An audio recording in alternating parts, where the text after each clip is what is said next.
Hello and welcome to Sim.bc, where it is for the first time in like forever 10:18, so just about 20 past 10 in the morning. It was a long time ago since I was up in the morning, since I was up before 12 actually. And it's so sad in a way that I'm so tired and I'm really not looking forward to going up. Anyway, so why am I up then? 10:18. It's a pretty weird timing due to my class is starting either at 8:45 or 1:30, and I'm probably not going to the gym because I'm not dressed for it. I'm going to the gym this afternoon actually. So why? What am I doing up now then? Well, actually, it is because of planning it again. I was planning to do some French yesterday. That didn't happen. Mostly due to me having other stuff to do, though. So it wasn't that I didn't do it just because I didn't do it. It was more like I have other stuff to prioritize because my mom and my grandparents are coming this Friday to visit me. So I had to clean, to wash, and stuff like that. Etc. etc. Anyway, so today I woke up at 10 because I need to go to school at like 11 to be there at around 12, so that I have 1.5 hour on me to study French. Due to apparently we were given a exercise. What should you say? An exercise sheet filled with exercises, and we're going to have a test on that today. I had no clue about that. I mean, I know everything on the sheet, so it's no problem with the test. But if I need to hand it in, I still need to have it done. So that's why I'm going to be in school 1.5 hour earlier than I normally should. And this is also a thing because yesterday I was thinking about, or actually I did some of the French stuff. I did the devoir de maison, so the homework, so to say, from 2 weeks ago because we didn't have any French last week. So we had the homework for last week till this week. All fine, all good, no problem at all. But then apparently we also had this section. Yeah, well, it doesn't matter. You wouldn't know what it is, but this sheet anyway of exercises, and it was longer than anticipated, and that's why I'm going to do it today with me mate in school before we start. When I say me mate, it sounds like I just have one friend. I don't. I have more friends. Just that the guy who was sleeping here, who is now at his own place, I'm going to meet with him and do French in the morning. Yes.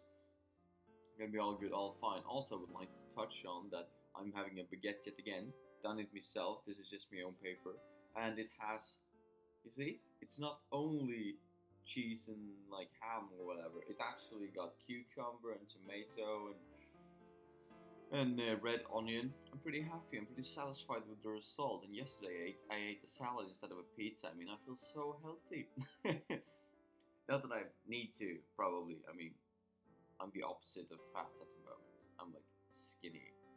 Anyway, but you should think about it anyway. It feels make me feel good, inside, internally. So today's talking points then. What I would like to talk about today is the importance of dressing for your audience and the importance of adapting vocabulary to your audience. I think I've touched upon this before, so I'm just going to, either repeat myself, and I'm sorry for that if I do, but I will try and speak about this for, averagely about 6 minutes now. So, the importance of dressing according to your audience. Why is this important? Well, imagine yourself that you're going to an appointment, to a meeting, where you've done the prep, so you know that the person that you're going to pitch for or to present for is a very well regarded businessman who thinks that respect is everything. It's A and O, so to say. So, with this knowledge, you know that this person that you're going to pitch for, he or her thinks that, let's just make it a he for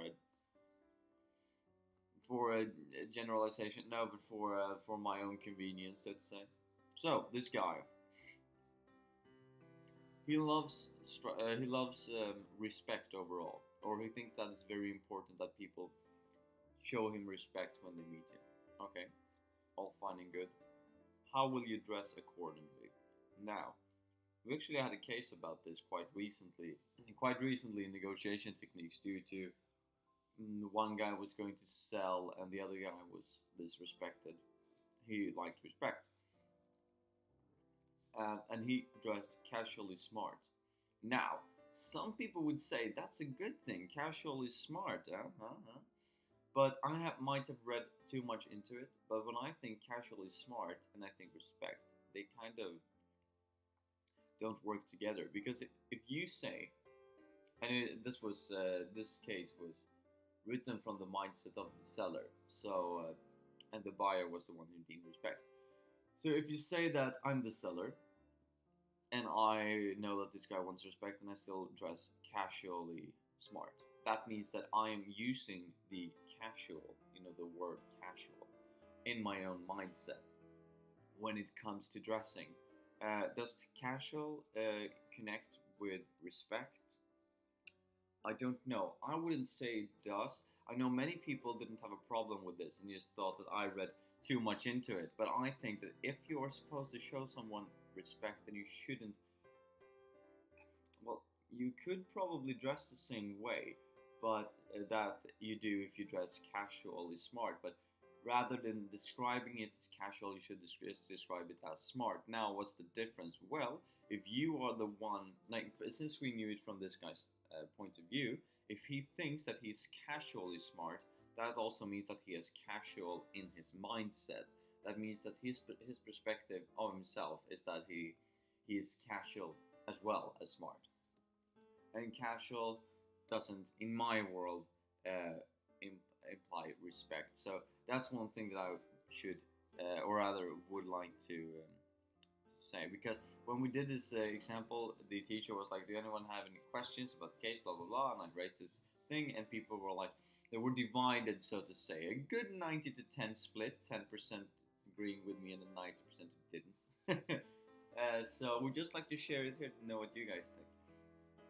Anyway, but that also shows the complexity that can go into dressing according to the audience. I would say a three-piece suit, something that actually addresses the importance of the meeting, something that shows that I have actually dressed up. I've thought about this. I've done my homework. I know who you are. I know what you will be dressing. The best thing would probably be, in my opinion, to see how do they dress and try to fit it according to that. I would say try to be a step above it, but that depends, because if you're going to sell something, you look more prepared if you look like them, but you have a bit of a final touch, so to say. For instance, if they have a suit, then you can have a three-piece suit, or if they have a three-piece suit, then maybe you have a, I don't know, a buckle or whatever. You know what I mean? A belt buckle that is nice, something like that, so that you are constantly a bit higher than them, because people want to do business with people who are like them, or people are more likely to like people who are like them. Well, that was many likes there, but you know what I mean. So people tend to like people who they find are similar with them. So trying to dress according to what the other person is going to dress like. And that is really important, because if you have a bipolar dressing code here, that I'm turning up in a three-piece suit and you coming in yoga pants, well, then there might be this awkward feeling of, well, one of us didn't do the prep time. And if I'm coming and I'm the seller and you're the buyer, then the buyer will probably think that, oh, you didn't do your prep time because I'm the one who's going to buy from you, so you're going to cater to me. So all of that is important, because it can help increase the amount of sales you get, or the percentage chance that you actually get a sell, or that you just present something and that you will actually will be perceived in a positive light. Then we also have the importance of, oh, I know I talked way too much, I'm way too rambly about that. But then we have also the importance of adapting vocabulary to your audience. This is also extremely important, because I can give a speech in school right now. That's going to be like a 10 out of 10 speech, going to include everything that I'm supposed to, no matter the subject, but I can use such a extensive and, what you would say, difficult to understand vocabulary, such a complex vocabulary, that I will lose half of the class in the process. I might be able to convince Stephen Fry, yet again, I love to use him as an example. I might be able to convince Stephen Fry and I don't know, Stephen Hawkins, for instance. Let's just say that I'm that good at speaking and I'm not, by the way.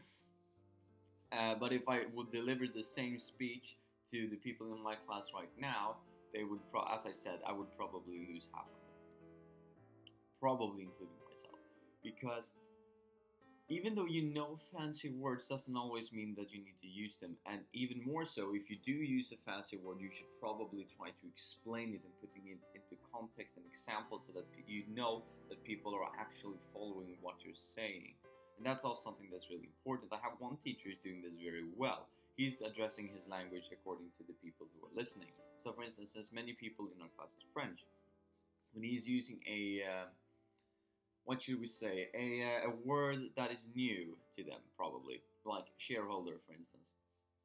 He's also saying the French word for shareholder, and explains it a bit in French as well. Due to many French people here are not that, what should we say, their background when it comes to English isn't that extensive. They haven't had the same base as we do, the internationals. That to be, and we are in our third year, and they are in their second year. So that's also something to keep in mind and to consider. And apparently, they studied in French the first year, so this is their first year of English studying, so to say.